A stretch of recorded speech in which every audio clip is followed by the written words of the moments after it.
Andrew.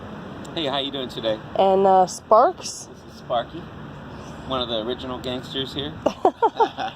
Do you give me permission to record our interview and Sparky? post this to YouTube later? Yes, I do. Excellent. What would you like to tell me about today, Andrew? About your life and being homeless? Well, to tell you the truth, I never started out as being homeless. I've always started out as being someone that was always in school, popular, someone that was always great, and always into music and camaraderie, and always being who I am, and just being so friendly. You know, throughout the course of my life, one thing that really hit hard was the death of my father at 12 years old. So once that happened, my life kind of went wayward, and I started doing things I shouldn't do, you know, doing heroin. At 12? At 12 years old. Wow. And I started my alcoholism at 13.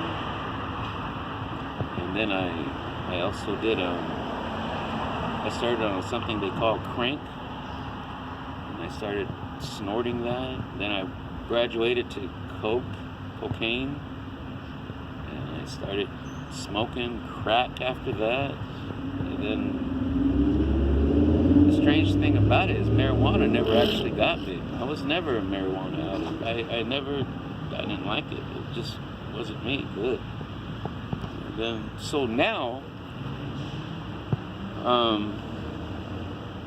in my age right now, I'm still fighting my addiction to alcoholism. I've graduated from Bud Light, Budweiser, Coors, Corona, Modelo. Then it started gradually growing to King Cobra. Then from King Cobra, it went up to a higher percentage of alcohol rates. You know, it went to Hurricane. After Hurricane, now I'm on 211, which is pretty strong. So you were able to quit drugs, or you just switched to drinking? I still do drugs. Oh, okay. I still do. I still smoke when presented to me, or if I have the means to get it. You know, I do purchase it, and you know, I'm not ashamed to say this. You know, to all of you out there. You know, I'm a drug dealer also. Okay. And I do sell drugs, you know, and I sell in different parts of San Francisco and different parts of Berkeley and Oakland. And, you know, it's part of a cleansing process where you gotta admit, you know, certain flaws that you have. And those are flaws of mine that, you know, I'm gonna have to deal with. And one of the hardest portions of it is I've lost so much because of my greediness and my wanting to be somebody I'm not. You know, I've watched too many movies. You know, The Godfather. You know, all these movies that you want power, you want respect, you want all this. You know, but being in drugs and having money in your pockets, you know, yes, I'm homeless, but yes, I do have money in my pocket sometimes, but it's not because I worked for it, it's because I'm begging for it. Uh-huh. And I sell to people that I know I shouldn't be selling to, but, you know, that's just the way of the streets. And the streets is the hardest thing in the world to deal with. What's your everyday life like? Like, where do you sleep at night? Well... Do you sleep at night? Yes and no. We do sleep, but we kind of sleep with eyes behind our back, so we're not really fully like having a really good night's rest, because we don't know who may come by at nights, who may try to stab us, who may try to hurt us, and so no, we sleep wherever we can, where our back is against the wall, where we know that there's nothing that will come behind us, only towards us. And that's why I have my Sparks here, because Sparky here is my backup, as well as this gentleman who doesn't want to be on film. But Sparky is my backup, and he's the one that he's my alarm clock, because if somebody walks by too close, he's tied around my leg, and when he lunges up real quick, I feel it, and I get up real fast, and I look where he's looking, and I spot out, okay, what he's looking at, and that's pretty much why I have Sparky here. But he is well fed, he's well watered, he eats better than I do, and he's loved by everybody in the community of Oakland, the Tenderloin, San Francisco, Castro District, Fisherman's Wharf, East Oakland, Fruitvale, and here in Berkeley. So how do you get around if you go to San Francisco to sell, to make some money? Do you take the bus across the bridge, or? Well, we push our way through the gates. I don't want to say we muscle our way through the gates, but we on the subway. On the subway. Got it. We just walk into the gates, and one of the things people don't understand is the people that sit at the counter there, they cannot stop you, they can't touch you, they can't hold you back. The only thing they could do is just contact BART police. Oh. And so that's one of the things that a lot of us know, is we just walk in, and if they could yell at us, but that's about it. And by the time the first train comes by, we're already on the train, and we're gone. And so BART police don't know which way we went. Oh, well, that's we interesting. Get off at a certain spot, and then we switch trains, jump on another train, then get to where we're going, and then we get to our destination, pick up our drugs, and then come on back. Okay. That's pretty much how it is, you know. But when you are on the streets, you got to remember, we're in a concrete jungle. You know, this is a concrete jungle. Yep.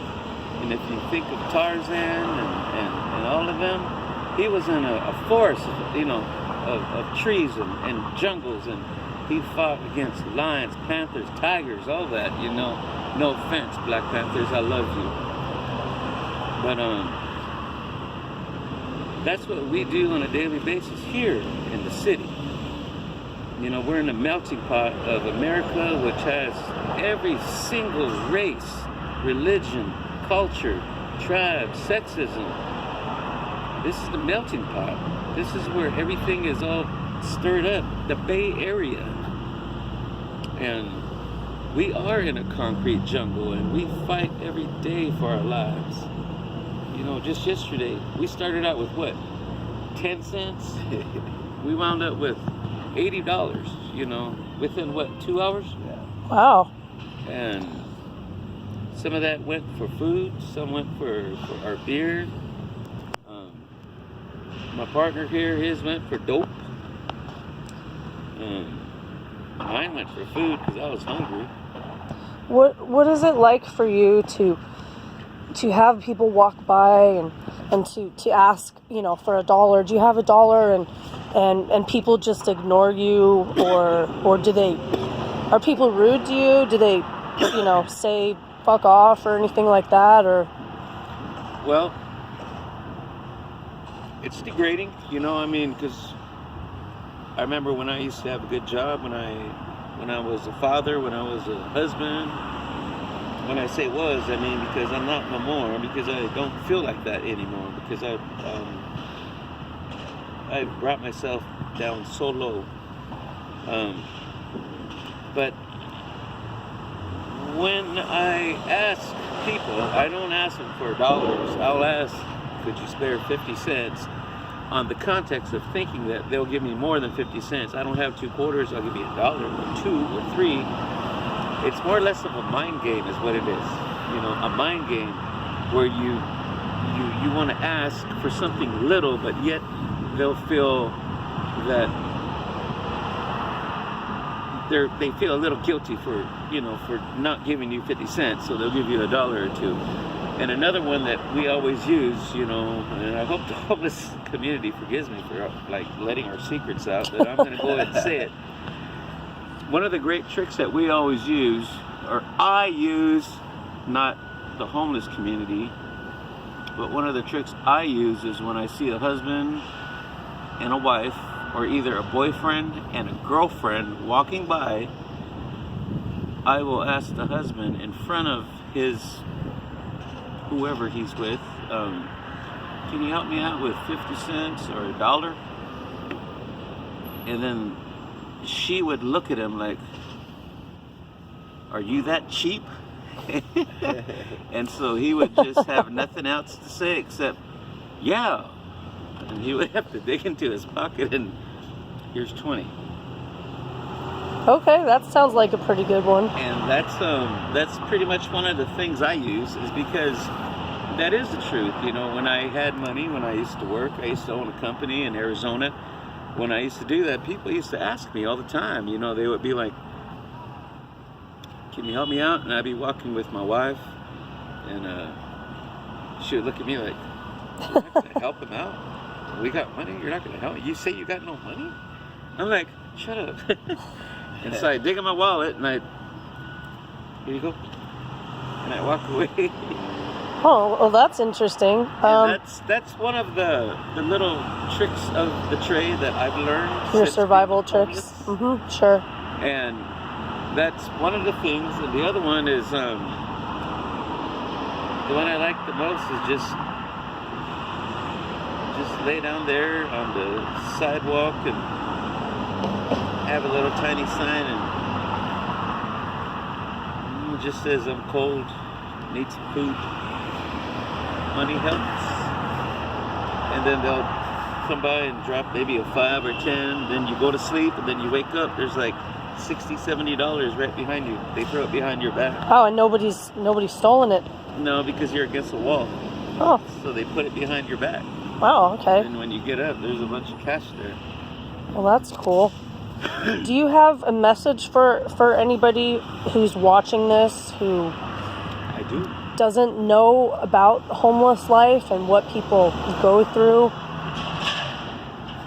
Well, I do. I wish we had plenty of time, because I would have definitely posted this a long time ago.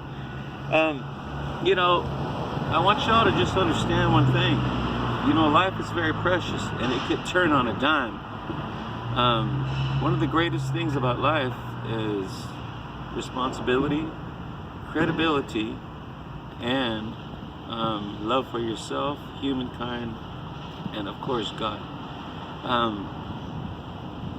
We may think we can't fall, but yes we can. I'm an example of that. I've been married 5 times. I've lost 5 wives because of my alcoholism, my abuse of drugs, my womanizing, and me thinking that I'm untouchable. But can I be touched? Yes. Can I be hurt? Yes. Will I be judged? Yes. And will I see heaven? I don't know. But homelessness is one of the hardest things in the world to do. We struggle every single day, every minute of our lives. We look for any opportunity to try to find a way to make the ways and the means of life to sustain ourselves. You know, as a former owner of a company, if somebody were to come to me dressed the way I'm dressed, I wouldn't give them a chance. I would make an excuse like, I'm sorry, I'm busy. Maybe come back next week. But if you're dressed appropriately and you come very clean and nice, yes, of course, I'll give you time. What can I do for you? See, a lot of people don't understand this, guys. One thing about this is that the world sees the outside. They see the shell. They don't see what's on the inside, the heart, the drive, everything that counts. They don't see that. And that's what they need to see, is what is inside of this shell. Because remember, when we do die, what's left is just a shell. The soul is gone. The soul already left. So this is just a piece of dead wood. And but we're already gone. But yes, being homeless is hard. I wish that the politicians would see more of what we go through. Am I correct? Yep. On a daily basis.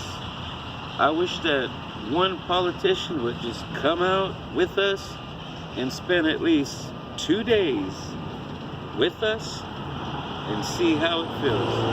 You know, Pamela Price, I wish she would come out here and see how it feels. You know, you're the new district attorney for Alameda County, and I wish you would come out and see how it feels to see what we go through. You know, we don't need to go to jail. We're in our own jail right now. Right. And because we are in bars, but you just can't see the bars. That's right. And this is making me cry, man. And, Oh, I'm sorry, Andrew. and I just want to say that, you know, it's hard. Especially when I have this guy right here with me, and like I said, he eats more than I do. And I just want you youngsters that are watching or tuning in, or those of you that are not youngsters, you know, just remember love. That's all that matters. Remember love. There's always love in your heart. Just because we're on the streets don't mean that we're not human.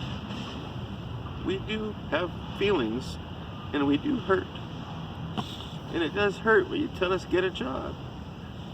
But how can we get a job if you don't help us to get a job? Yeah. And we're trying. You know, we do. We are trying. Just because we ask for money don't mean it goes for drugs, don't mean it goes for alcohol. I mean, if you look at my shoes right now, look at this. There's a big old hole in my shoe. My toe is showing. Yeah. I can't get a job like that. But I just want y'all to know, just because we're homeless doesn't mean that we don't matter. We are humans, and our lives do matter. And we are one voice, and we're trying to be heard.